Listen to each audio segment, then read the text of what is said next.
world leaders are absolutely furious at Donald Trump and the Trump regime, and they're moving on. We're seeing them holding meetings with each other and icing out the United States. You have Prime Minister Modi of India meeting with President Lula of Brazil at the BRICS conference in Rio de Janeiro.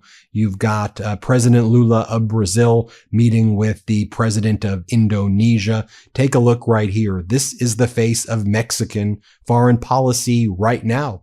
Used to be Mexico and the United States with a close bond.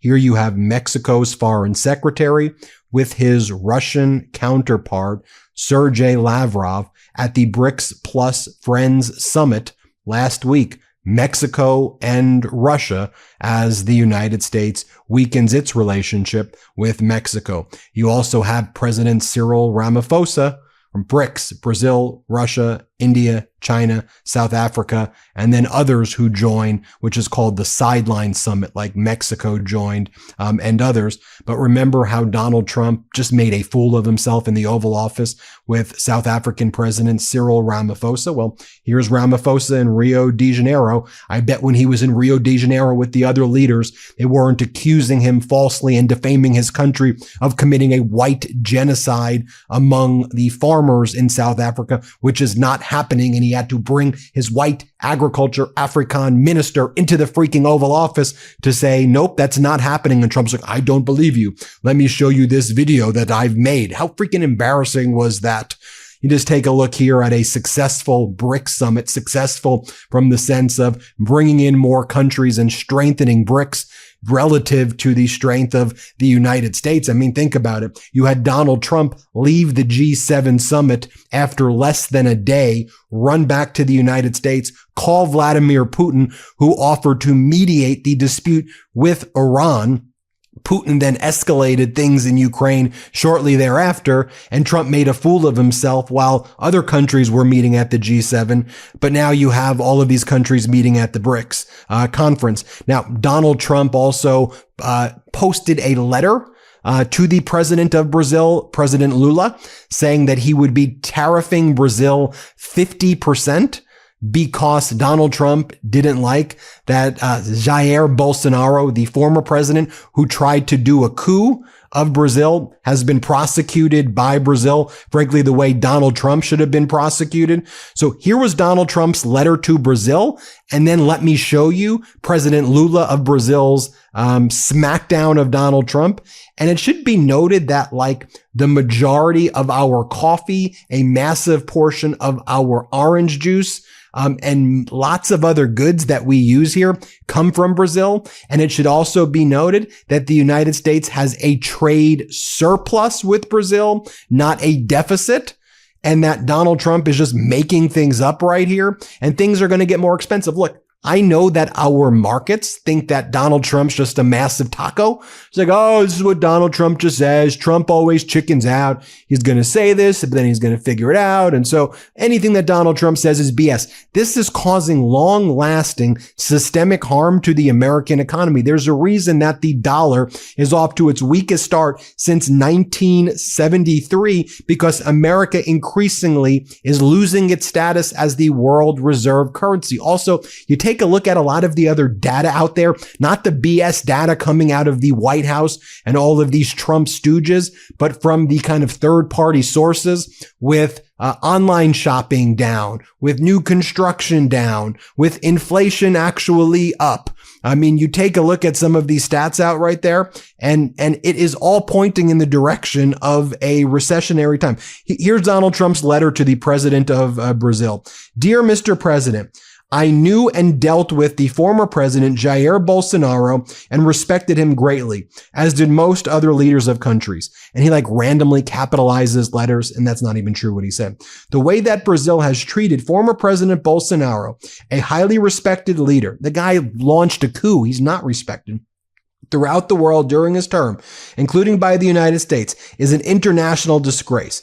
This trial should not be taking place. It is a witch hunt that should end, then he puts his all in caps, immediately, due in part to Brazil's insidious attack on free elections and the fundamental free speech rights of Americans, as lately illustrated by the Brazilian Supreme Court, which has issued hundreds of secret and unlawful, and those are randomly all capitalized letters, censorship orders to the U.S. social media platforms, threatening them with millions of dollars in fines and eviction from the Brazilian social media market. Starting on August 1, 2025, we will charge Brazil a tariff of 50% on any and all Brazilian products sent into the United States, separate from all sectoral tariffs. Goods transshipped to evade this 50% tariff will be subject to a higher tariff. In addition, we have had years to discuss the trading relationship with Brazil and have concluded that we must move away from the long-standing and very unfair trade relationship engendered by Brazil's tariff and non-tariff policies and trade barriers. Our relationship has been, unfortunately, far from reciprocal. Please understand that the 50% number is far less than what is needed to have a level playing field we must have with your country, and it is necessary to rectify the grave injustices of the current regime. As you're aware, there will be no tariff if Brazil companies within your country decide to build or manufacture. There is not a deficit with Brazil. There is a surplus. And let me show you how Brazil responded. President Lula writes the following.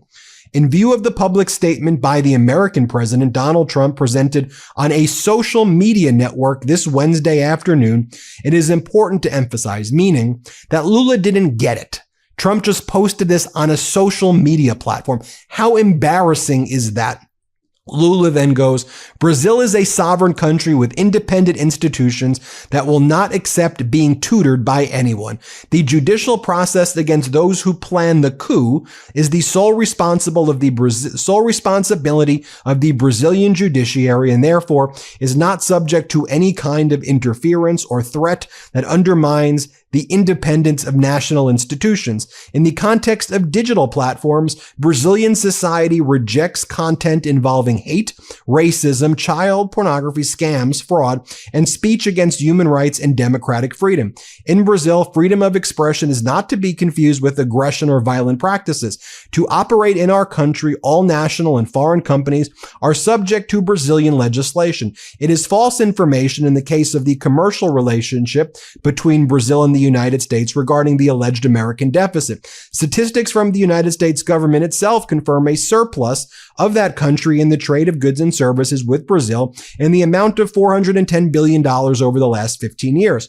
In this sense, any measure to increase tariffs unilaterally will be responded to in light of Brazil's law of economic reciprocity. The respect and intransigent defense of interests of the Brazilian people are the values that guide our relationship with the world. That is a smackdown right there. Again, 60% of orange juice we drink from Brazil, 35% of coffee beans we roast from Brazil, 12% of cane sugar we put in our treats from Brazil. Brazil, what are we doing here? What the hell are we doing here, United States? I mean, not us, what Trump's doing here. My dogs, Taquito and Chiquito, are the happiest dogs ever. You know why? Because I give them Sundays for dogs, which is, let's face it, the best dog food ever. What I love about Sundays for dogs is that, like, unlike other fresh dog food, Sundays does not require refrigeration or preparation because of their air drying process. You just pour it and serve it, and you can cancel or pause your subscription with Sundays for dogs at any time with their 14-day money-back guarantee. It's fresh dog food. It's made from a short list of human-grade ingredients, which I love and I know my doggies love. It was co-founded by Dr. Tori Waxman, a practicing veterinarian who tests and formulates every version of each recipe. And Sundays contains 100% all-natural meat and superfoods and 0% synthetic nutrients or artificial ingredients. So here's the deal we negotiated for your puppies, because I want them to be as happy as mine. Get 40% off your first order of Sundays. Go to sundaysfordogs.com/Meidas. or use code Meidas at checkout. Go to sundaysfordogs.com/Meidas or use code Meidas at checkout. My doggies, Taquito and Chiquito, tell me that your doggies will love Sundays also. And as that's happening, think about the pass that Donald Trump has given to Putin. Remember yesterday where I reported that Donald Trump claimed he did not know who stopped sending the Patriot missiles to Ukraine. Remember that? And that the United States was going to send the missiles because they figured out what it was Hegseth who did it on his own. They were blaming Hegseth. Well, they still haven't sent the weapons to Ukraine. And Vladimir Putin has escalated things each and every day. As Jay in Kyiv writes, buildings are burning in Kiev all night long as the city faces drone missile attacks 3 times larger than the day Trump came into office. Despite Putin humiliating Trump on a daily basis, there are no new sanctions from the U.S., no new weapons package allocations, repeated attempts to block congressionally allocated weapons packages. Trump is Putin's B word. Trump's refusal to place any meaningful consequences onto Putin has created a catastrophic nightmare for the people of Ukraine, now facing drone and missile barrages of nearly 750 per attack.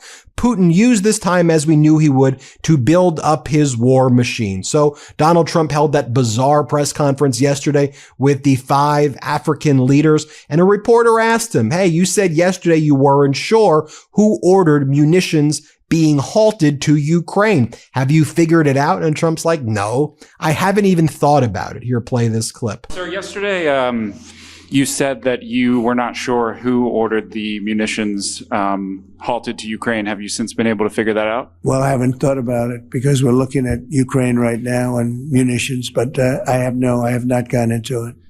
What does it say that such a big decision could be made inside your government without you knowing? I would know. If a decision was made, I will know. I'll be the first to know. In fact, most likely I'd give the order, but I haven't done that yet. I didn't know. Why didn't you know? I always know. Did you hear what he said right there? So then the next question is, are you going to send the Patriot systems to Ukraine? And Trump goes, I bet they'd like it.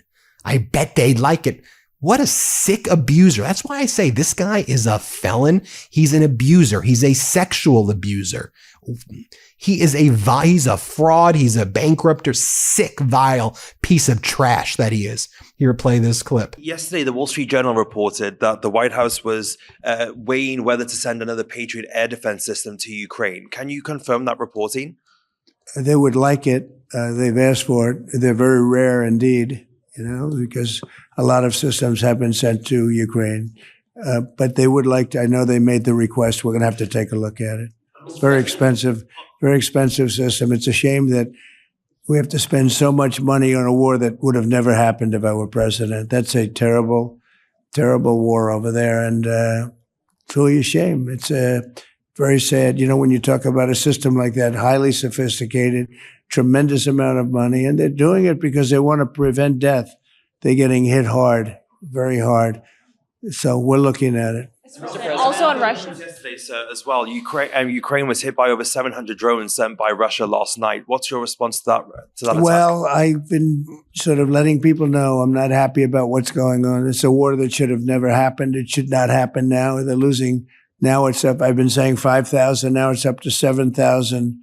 Think of it, 7,000 people a week on both sides. 7,000 people, young, mostly military people, young souls are dead and dying, and it should be stopped. It should be stopped. Very sad to see what's happening. And here he is asked, well, Ukraine was hit by over 700 Russian drones last night. What's your response? Very sad. Very sad. Here, play this clip. I've been sort of letting people know I'm not happy about what's going on. It's a war that should have never happened. It should not happen now. They're losing. Now it's up. I've been saying 5,000. Now it's up to 7,000. Think of it, 7,000 people a week on both sides. 7,000 people, young, mostly military people, young souls are dead and dying, and it should be stopped.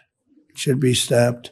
Very sad to see what's happening. Yes. Just so you can see what's actually going on in Ukraine, here it is, 3 a.m., the city under a barrage fire, Russian missiles and drones, people now awake at all hours, running into bomb shelters. Here's what it looks like.